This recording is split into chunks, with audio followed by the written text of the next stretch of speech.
Awesome. Okay, we're recording. Red, welcome to the podcast. Thank you for having me, Jake. Good to be here. It's my pleasure. So, to tee this conversation up for anyone that's listening, I came across Red on Noster, and it's like a kind of top of funnel, isn't it? You see people like messaging about something small, perhaps a comment here or something there. They might reply to you like, "What is this person talking about?"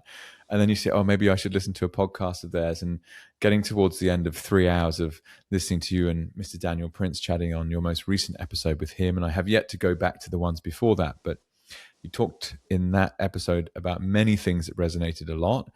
I'm not going to dive into that, but like the idea of reincarnation, like, wow, what a concept, and something that just is so hidden from the average person, including myself, until now in many ways.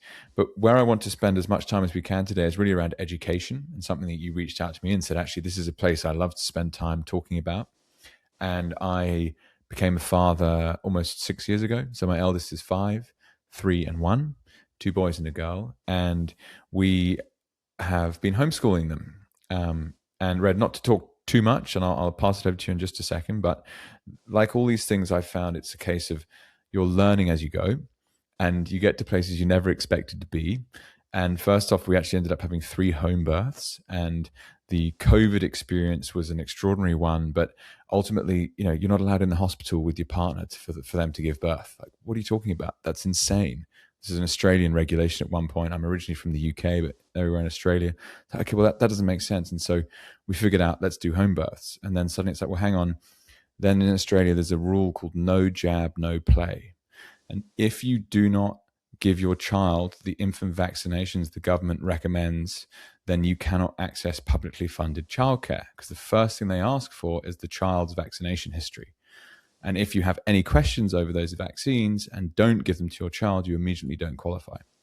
And so quite quickly, we're like, well, that doesn't make sense to us. And we've had to do things differently. And before you know it, it's like, oh my God, we're talking about homeschooling. And because I'm lucky to have got into Bitcoin and regained a lot of control of my time, I'm at home to help with my wife. And here we are. So, Red, over to you. What is education, and what does homeschooling mean to you?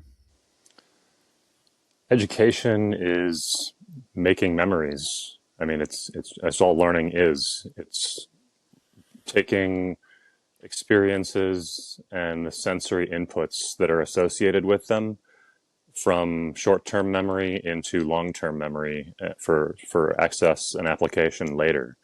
It's something that we begin as children, but it's something that should not end when we graduate. It should become a lifelong process. Frankly, it's what we're here to do, is learn. I mean, learning is technically a form of love, right? It's when you choose to learn about something, that's an expression of passion, of interest, right?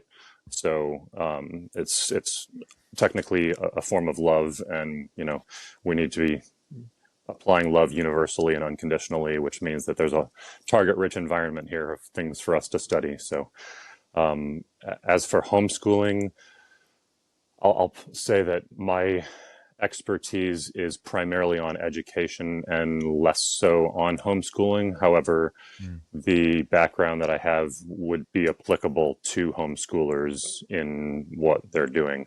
I don't have kids. I've never done homeschooling myself, but I have worked with hundreds of students at a learning center about 15 years ago, and we ran a booklet program that we would basically track student performance using Excel data. We would neurologically profile our students as individuals so that we could best plan for them in a way that will help ensure their success and help clear the way. So that process was, I guess, we would start off with a diagnostic test and give the child, as they're being sort of brought into our learning center, we would give them an opportunity to show us what they've got, what they've learned so far. And even if that meant that they were at the very beginning and they hadn't begun any sort of a education process at home or in any sort of institution. And we would break students down into different sort of categories, always allowing for, the unknown, and we would develop a profile, and then based on that profile, we would work with them and tailor the curriculum to them in ways to help them succeed. And so the word success is an interesting one to kind of dwell on for a moment, because what is success? And I think it really ties into this idea you just mentioned, that like learning is love. I hadn't heard that expression before, actually, and it resonates very strongly, because I rarely like talking about like us and them. They do this, they do that. Do you know what I mean? But the common or traditional process through government-funded education in today's era is in some ways just a massive psyop. It's like, here are all the kings and queens, and here are all the good guys, and here are all the bad guys, and here's all of the like government-approved science that's correct. And a lot of it, as you get older, first of all, you realize that education didn't necessarily tee you up to be a problem solver. It teed you up to automatically work, pay tax, and not really ask any questions. It's like, well, hang on. A classic one being, what is money? I didn't ask that question till I was over 30 years of age. I was highly trained in how to make money. Two very entrepreneurial families with businesses and a business management degree, and never once said, well, hang on, what is money?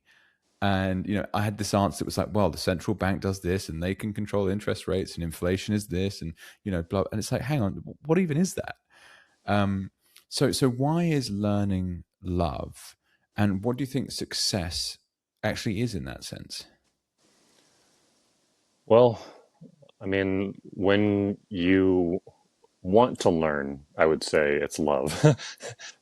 If you're stuck in a government uh, school and Mm. you're being treated in a one-size-fits-all NPC factory kind of way, where they teach you not how to think, rather, but what to think, you might hate that. So that experience might not be an experience of love. But when you learn because you want to learn, that's an expression of passion and Mm. interest. So what was it, the follow-up question? Well, Red, let me jump in there, because that's so relevant to those of us that have got heavily into Bitcoin. Like, you can't be heavily into Bitcoin without love. If learning is love, they're both combined, because there's no PhD for Bitcoin, right? It's been around for such a short period of time. There's almost not even such thing as a Bitcoin expert in some ways, because it's just so new. And that's a very interesting shared bond, isn't it? Between all of these people that are like, hang on, what is money? And then boom, sound money becomes more relevant. And then it's cryptography. And then it's like, digital scarcity, and all these different things that you're learning. So maybe this isn't really a conversation so much about homeschooling, but actually more about continuing the process of evolution for learning as an adult. And so how do you tee a child up to be like that? And if I could give actually the use case of yourself, Red. So when I listened to you talking to Daniel on this podcast that I'm referencing, and you are piecing together parts of a puzzle about the history of human beings that is completely unique. I'd never heard that before, a lot of that. So maybe you could teach me about how did you learn those things? Do you know what I mean? Like, how do we even go down rabbit holes?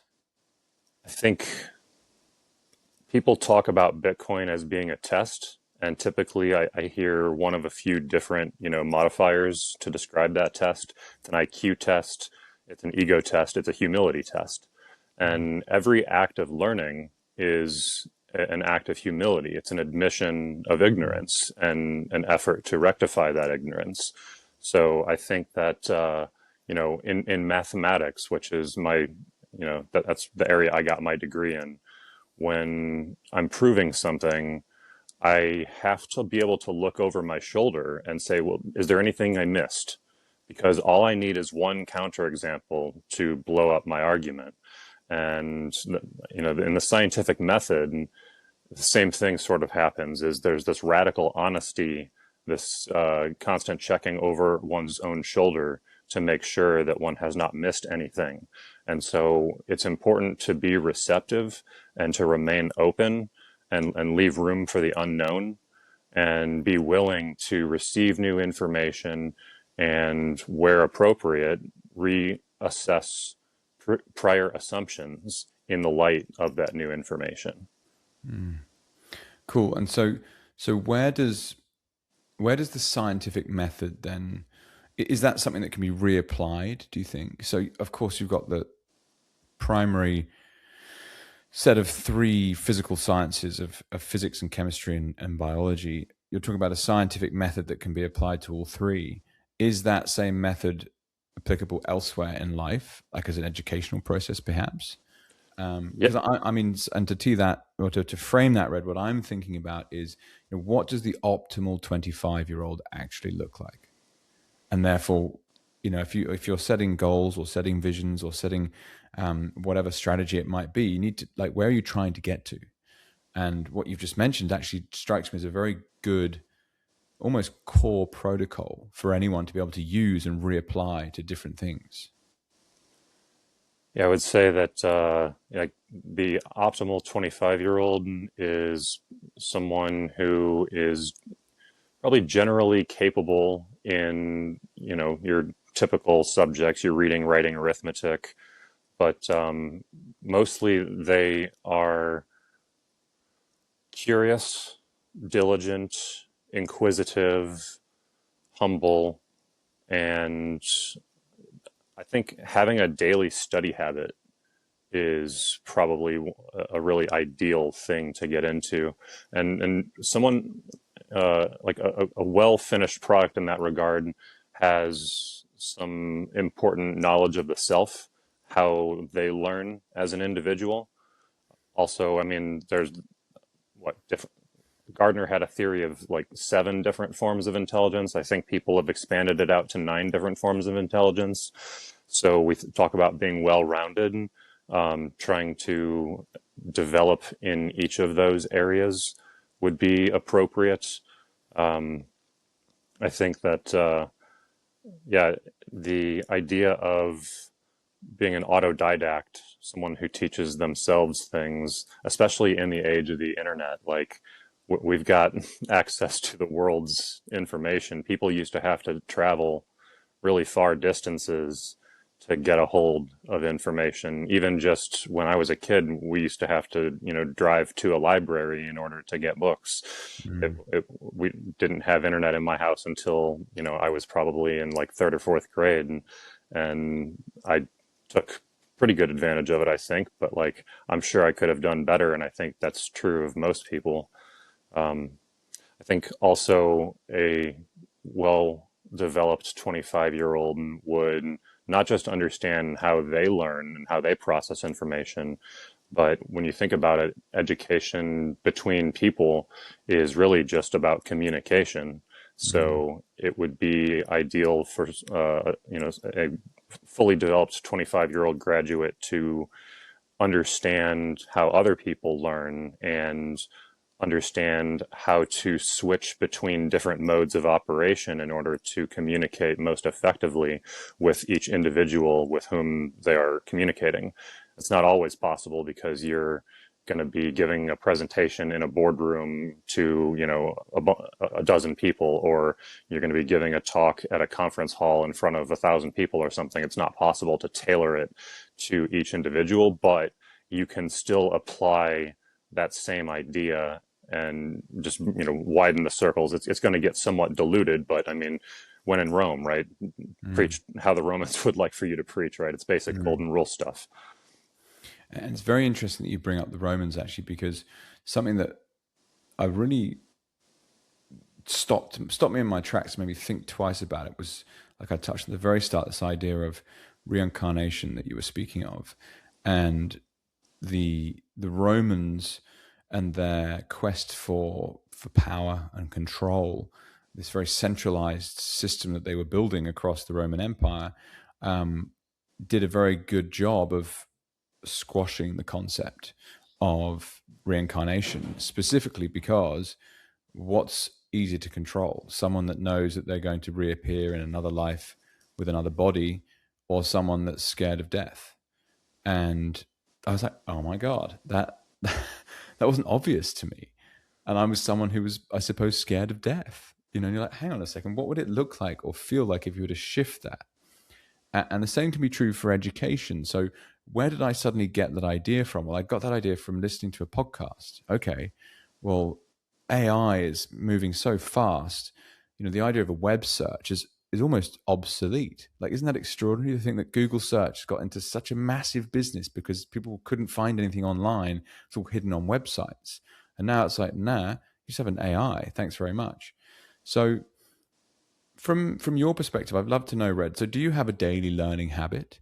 And like, how have you got to this position you're in today in terms of your study and your curiosity?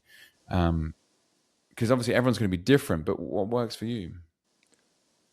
I mean, I've generally been curious my whole life. I've always loved learning. I was reading when I was 4. I was, doing multiplication problems when I was 7. Um, Certainly there are kids out there way more advanced than me, but like just to demonstrate my interest in these things, right? Mm. At this point, my current, you know, research bender is 3+ years old, and it started off when I was given my name by a Native American medicine man who unfortunately is no longer with us as of September 2025. But boy, did he impact my life. As Wow. as far as daily study habit goes, I try to do something that is related to my life goals every day. And I developed these goals when I was working at this learning center, 15, 20 years ago. And they are in order: to understand, to be understood, and to have a positive impact on the world. So if I'm not learning myself, it's because I'm, trying to be understood that day. It's, one of those days, I suppose. And it just because I'm being understood on a given day, just because I'm doing a study group episode or something where I'm talking about stuff and offering people insights from my research related to whatever it was that we were reading through, that doesn't mean that I'm also not going to do some of my own research that day, I guess. It's just, I try to at least do something towards those goals every day. One of my favorite ways to learn is to leverage the existence of multiple forms of books. Also, like other people's sort of book reports, right, on YouTube or Rumble or whatever. Mm. So, like, if I want to learn about Giordano Bruno, I'm going to queue up half a dozen videos about him and his life and his philosophy and his teachings on YouTube, and I'm going to listen through that. And it's going to be a lot like, pinging cell phone towers, trying to triangulate the location. And I can get a good sense of who Bruno was, what he was about. This video picks up what these didn't, and these all pick up things that the other ones didn't. So I get a good mixing of that.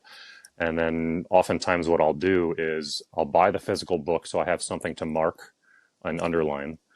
I will look for a searchable ebook, like a PDF or something, and then I'll listen to the audiobook because that allows me to get other things done, just like listening to the radio, right? Mm. In the old time mechanic shops or whatever, you got the radio playing. Yeah. People are able to function stack through their ears while they're getting other stuff done more often than not. And that's a good way to at least put that sensory input mechanism to work when it might otherwise not be at work. So I'll listen to the audiobook. When I hear something notable, I will pause it. I will go to the ebook and search for what it was that I heard, that exact quote, and that'll help anchor me. Where am I in the book? Am I in chapter 13, four paragraphs deep into it or something?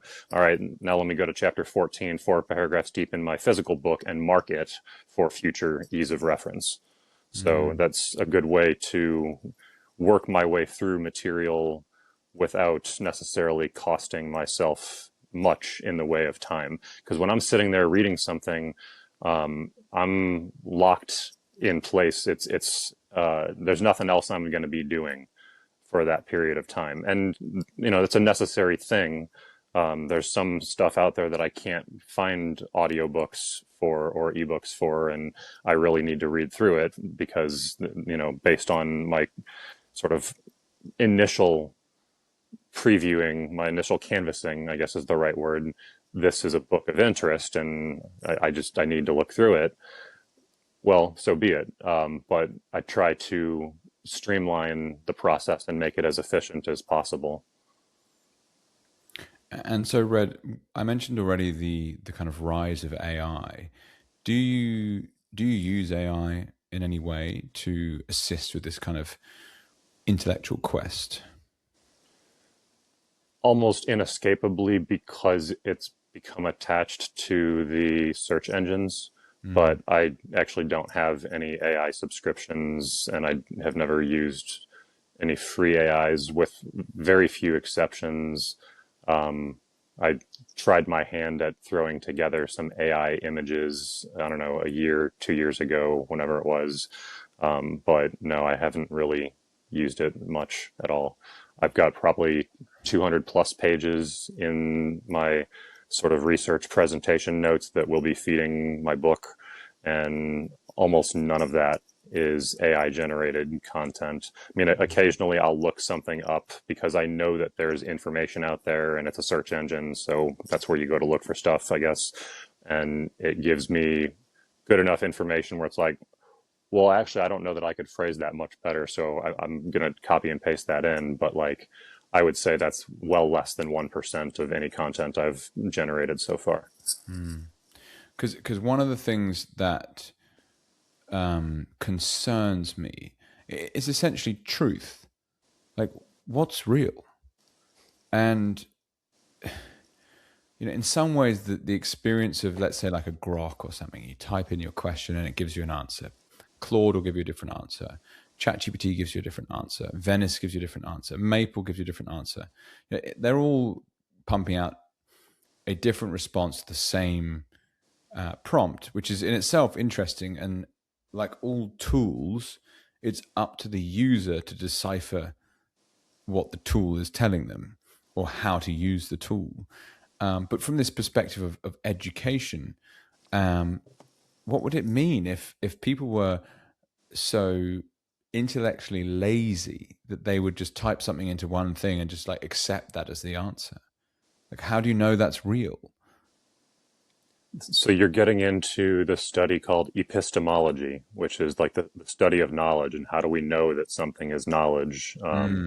It's a good area of study. In fact, that epistemological solipsism was one of the first philosophies that I encountered in Philosophy 101 in college that like really shook me and shook the foundations of my sort of understanding of reality, because I had been raised in one specific religious tradition. All the way up until that point, all the schools that I'd gone to were from that religious tradition. And so all of a sudden here I was being exposed to epistemological solipsism. I'm like, I got nothing. I don't know how to, refute this as an idea. I gotta sort of step back and be honest and be like, all right, I guess I don't know what I thought I knew. And there's all these other ideas out here. I think that that's an important thought. I think this gets back to the homeschooling versus institutional or state schooling issue. They're teaching us what to learn, not how to learn. I Yes. know that in the U.S., the Prussian schooling model, Prussia with a P, was brought back over to the U.S. by a guy named Horace Mann. And the Prussian model was designed to create products, graduates that were ideal candidates for military service, government clerkship, or factory work. Mm. And furthermore, this gets right into the NPC factory part. All graduates were meant to have similar opinions on all major subjects of import of that day and age. It would be like debated or discussed in parlors, etc. So it reminds me of a book that I've read called Free to Learn by someone called Peter Gray. I believe that's the right title and author's name. And it's probably the best book I've read that gives he himself is an academic, so he brings a tough research lens to like, what the hell is this thing? And one of the rabbit holes I hadn't been down before was the use of education in combination with religion to basically condition people to a way that a certain subset of a society wanted. It's like, who's in charge and what do they want? And oh, look, maybe we can use this whole like, oh, let's give them free schools. And then, it seems so stupid in hindsight, but that was very interesting, in particular how different religious groups in Europe have then moved to different parts of the world, and it's affected the educations in colonies, so to speak. And the other was the concept of a hunter-gatherer tribe. And when you think about this very simple first principles process, you've got a tribe that's largely mobile, and the children, from what this guy studied in what is as close a representation of that in modern life, an African tribe that he went to go and see, the 10-year-olds helping the 5-year-olds that's helping the 1-year-old. And they're all hanging out with each other. They're completely left to their own devices with no rules whatsoever. And it's what he ultimately describes as kind of self-directed learning. And you're like, oh my gosh, that's nature right there. You get it wrong, you hurt yourself. Well, you don't do it again. You get it really wrong, well, you can't repeat the same mistake. You're dead. That's it. And so just really interesting thinking about the way that things evolve to bring us to the present day. Like, how did that even come about?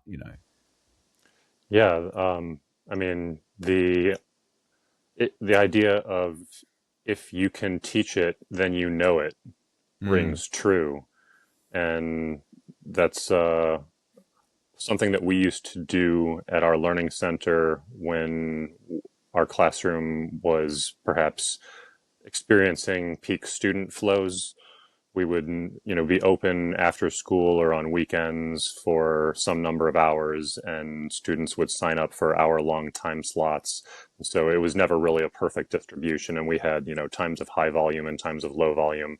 And in times of high volume, if my section was a little bit over, flooded with students, I would do that. I would, sort of kill two birds with one stone, so to speak, and have a higher level student who I knew had already mastered a certain discipline or subject or what have you, work with a student who needed help with that. That gave the older student the opportunity to sort of more precisely formalize their understanding, because there's passive learning and there's active learning, right? And when you are working with your youngest kids on left versus right, because that's a necessary thing for writing letters, and it's a necessary thing for understanding place value in numbers. And you're driving down the road and a yellow car is passing you on the left, and you say, oh, the yellow car is passing on the left. That allows them to look both directions and be like, oh, that way's left, right? That would be a passive execution. If you had said, which side of the car is the yellow car on, then they have to first identify where the yellow car is and then remember and apply their knowledge of left versus right. So passive versus active execution, I think, is at play there. Yeah. Yeah, interesting, Red. And it's a game we've been playing recently is rhyming words together. So, what sounds like box, or what sounds like dad, or whatever might be the case. And you can play it in the car, and it doesn't take long as a game. You know, in a few minutes, everyone's bored and we're doing something else. But it's amazing how they get so good at it, right? Boom, all these words you're not even thinking of are coming back at you. You're like, wow, okay, cool. And that in some ways I think is what we're learning we're capable of as parents, like taking them and not, it's basically not outsourcing the education of our child. It's like we reckon we can do it. And we think that the decision to do that is the optimal thing for that child in their life. And that's ultimately a decision that a parent has to make. And many parents will say, well, I think actually they better socialize in a school and they're better off going to do that. And that's, you know, that's totally fair enough. The There's so much I still need to learn, but I think one of the key points that we've come across that would resonate with you probably, Red, is that it's about as much primary caregiver exposure as possible before the age of 7. And that comes up in different areas, whether you're looking back in kind of ancient tribes and how they would manage their children, like 7 seems to be a very important period in a child's life, essentially. And that's really our aim, is if we can keep them at home as much as possible in and around us for the first 7 years, then we'll see what the next step looks like after that. But it's yeah, that made me think of sitting in the car and playing the word rhyming game. So I can do that next time. It's like the yellow car is passing us now. What side is it on? Would be active. Whereas if I said the yellow car is passing along the left now, they would just have to look and say, oh, that's left. Yeah, okay, I can play that. What other games can you think of that would be useful? So for example, when you want to try to establish a daily study habit, you Mm, want when you get the study habit established, there's going to be a governing factor in terms of what limits the length of the session. mm, Because you don't cook food for 3 hours just because you can. You cook it for the right amount of time every time, right? mm, As ideally as you can. So there's two ways that a session can be sort of limited by the child's feedback, and that can be physical exhaustion or mental exhaustion with the topic. And so when we're talking about physical exhaustion with something like paperwork, that's going to mean handwriting muscles. So, as a sort of preparatory game to get the child's handwriting muscles up to speed, you could use like graph paper and do circle races where you're just mm, drawing circles inside of the squares. And that's going to, you think about, especially the English lowercase letters, how many curved lines there are. That's mm, going to begin to develop the handwriting muscles before the written work is part of sort of the daily task. So that's a fun game to play, especially for like younger kids who you're trying to develop towards the point where it's not that physical exhaustion that's governing the end of the study session. It's the mental exhaustion. And that's a key component as well. You mentioned that your family gets bored after so many minutes of playing that game. That's a sign of exhaustion with the subject, or what we would call saturation. mm, We called it the window of absorption at the learning center I worked at. And in general, the neurological average amount of time that a person can focus on, say, an average task is 19 minutes mm. before they desire a switch task, or at least it was before TikTok culture became a thing and everybody got the Interesting that, attention isn't it? span of a hummingbird drunk on Mountain Dew. Yeah. But the 19-minute window is a good sort of starting target, and then you can Mm, adjust it from there based on observations or known information. Like smaller kids are going to have perhaps less of an attention span, but that's not necessarily the case. I've seen 4-year-olds, 5-year-olds that have 45-minute long absorb windows on mm, things, and they're happy to sit there the whole time. They don't have any silly mistakes that start to creep in after a half hour. They don't start to get antsy, where they want to move around and get up and mm, go look out the window and what's going on over there. And so that's something that has to be individually gauged, and not only per person, but per person per task. Like I said, for me, I despise maintenance and cleaning, but I love building. So, I can sit there all day with my power tools and go try and build something in the backyard. But like when it comes to cleaning up, I don't enjoy that. And so, in order to prevent it from becoming an issue, I try to just force myself to do at least 5 minutes of cleaning every day, kind of a thing. And that limits the, it splits it up and spreads it out and makes it tolerable, which is also a way of dealing with various, education subjects. Some certain things need to be learned. For example, long division is pretty dry, and like 3-digit by 2-digit multiplication is pretty dry. So but it needs to be done. It doesn't mean it needs to be the only thing that's done during a given work session. We would oftentimes take a booklet of long division and assign 1 page of that to the student per day, along with something else to occupy most of the time. Or we would mix it up with something that was more critical thinking oriented, like pattern recognition or some form of problem solving. So it's do you remember that P90X workout series from like No. 10-15 years ago? No. They would preach working out a muscle group until that particular group reaches muscle fatigue, but then they would say you don't need to end your workout then because you have other muscle groups that you can work out. So like we would have students come to our center for an hour, and we would break it up into 3 20-minute sections. The first 20 minutes was spent on corrections of previous work, because it's important that we learn from our mistakes, and nobody likes to be confronted with their mistakes. So let's get that out of the way first, right? Then after they'd reached sort of the saturation point with their corrections work, they would do something like a puzzle or a game, something that they would encode as play. But you've probably played with a Rubik's Cube or some logic puzzles, some manipulatives.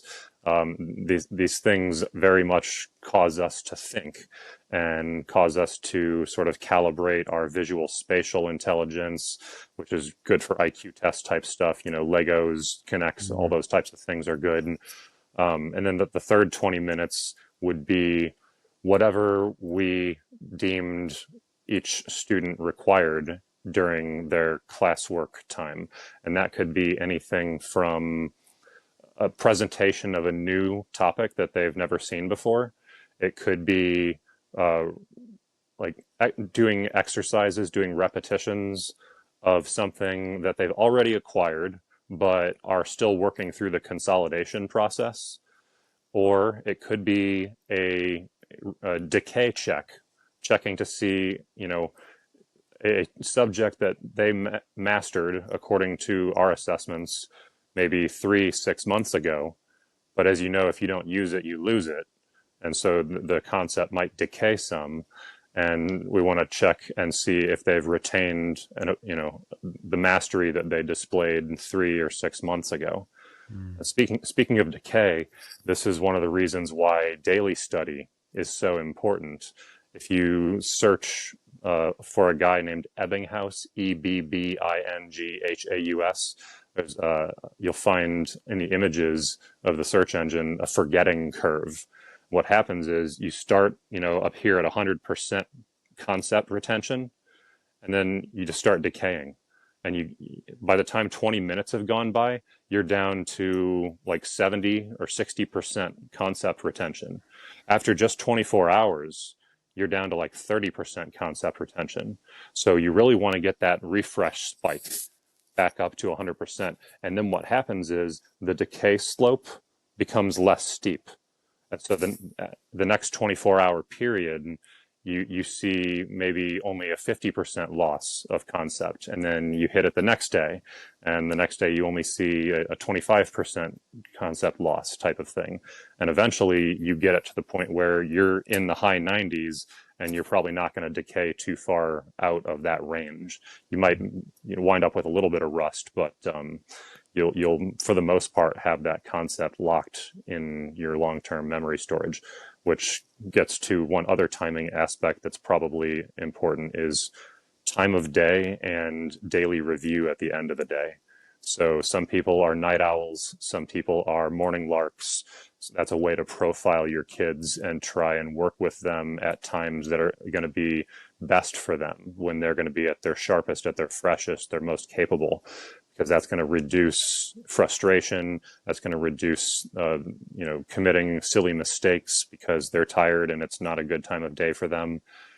As for, end of day review, or honestly, if they're young enough and they're taking naps, trying to schedule things such that there's not too much time between when they're going to have a sleep cycle and when they're learning.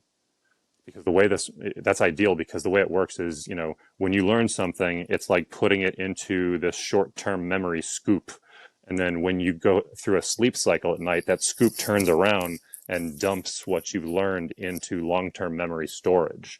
So thinking about that Ebbinghaus curve, after just 20 minutes, you've lost 30 to 40% of the concept.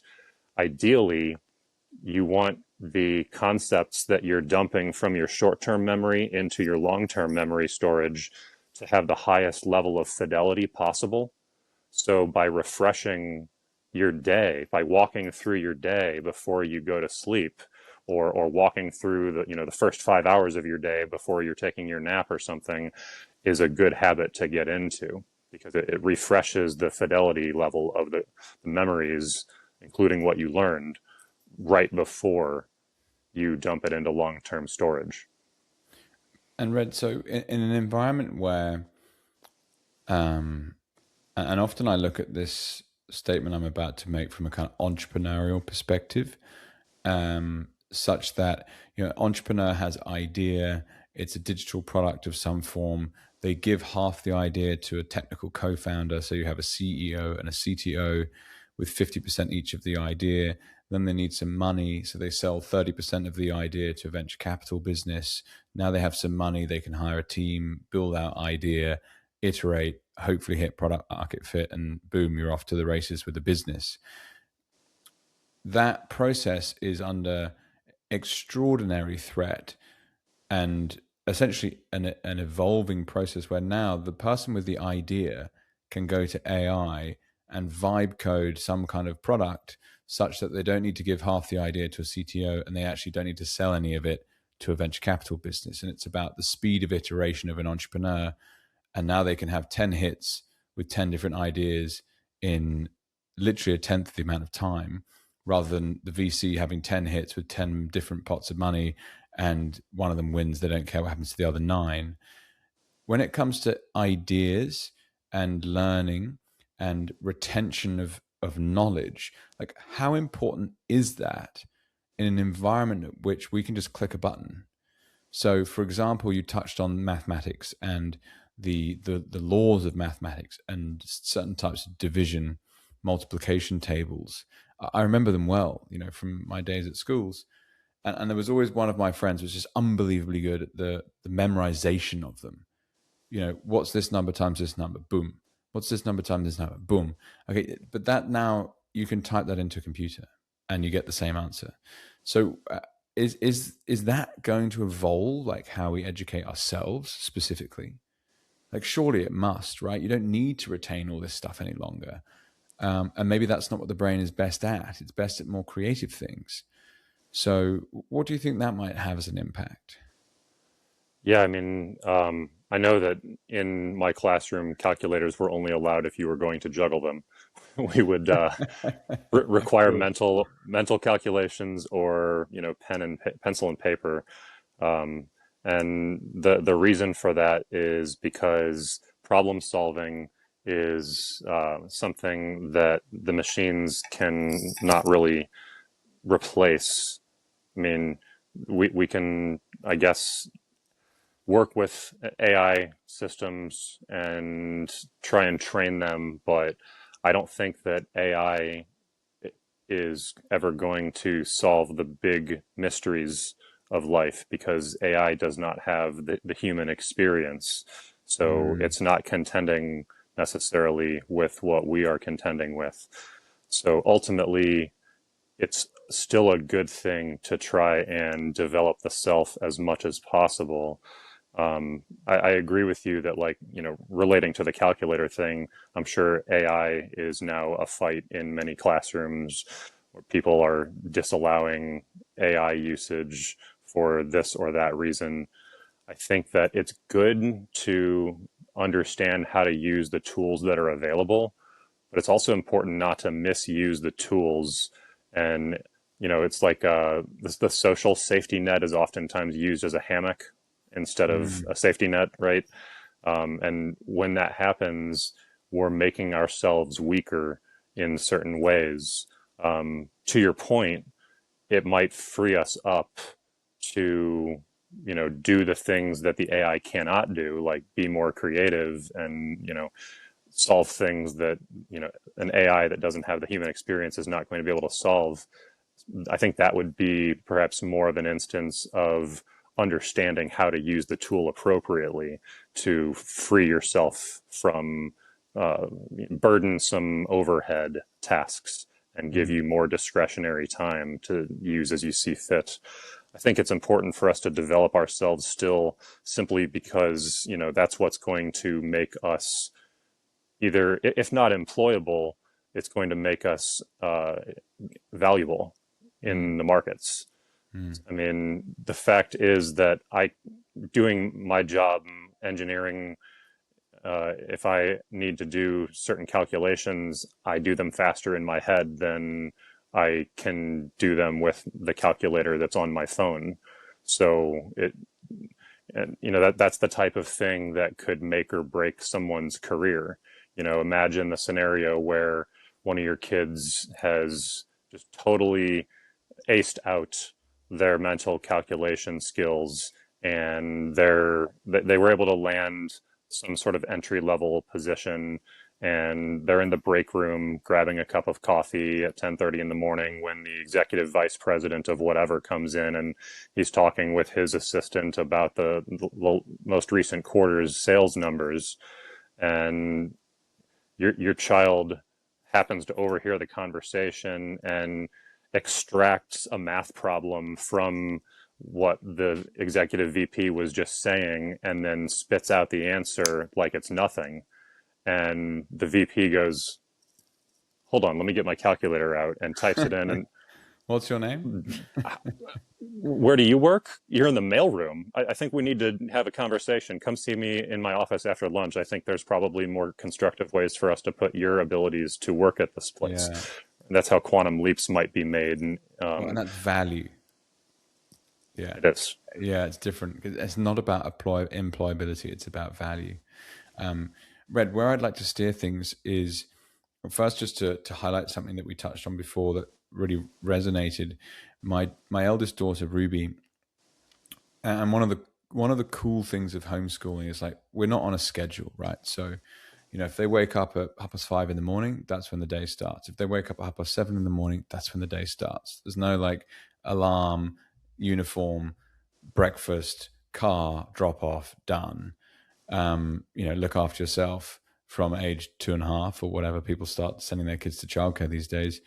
Um, it enables them to focus on what they're interested in at whatever time of day that might be. So sometimes, literally 7:15 in the morning, she'll already be sat at the little art and craft table that she's got with a like a felt tip, different colors, and she's already filling in colors on these different notepads she's got. And I've kept all of them. I've got them just over here actually, and some of it I don't even know what advanced is for a 5-year-old, but you're like, that's absolutely epic. And it's not like, oh, 5 minutes.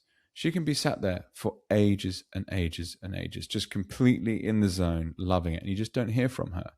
Now, should you try and squeeze that into like a fixed time of day for a fixed period of time, it wouldn't work as well. Whereas like a more of a like, oh, she's interested in that thing right now, you just let her go. And that to me is just one of the beauties of being in the position that we are.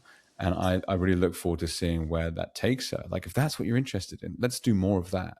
And that's the kind of self-directed, almost like it's like a momentum thing, right? They just keep doing what they're good at. And by the time they're 16, they'll be extraordinarily good at whatever field it is they're interested in. And that will be the value that gives them what they need to get through their life. At least that's what my bet is.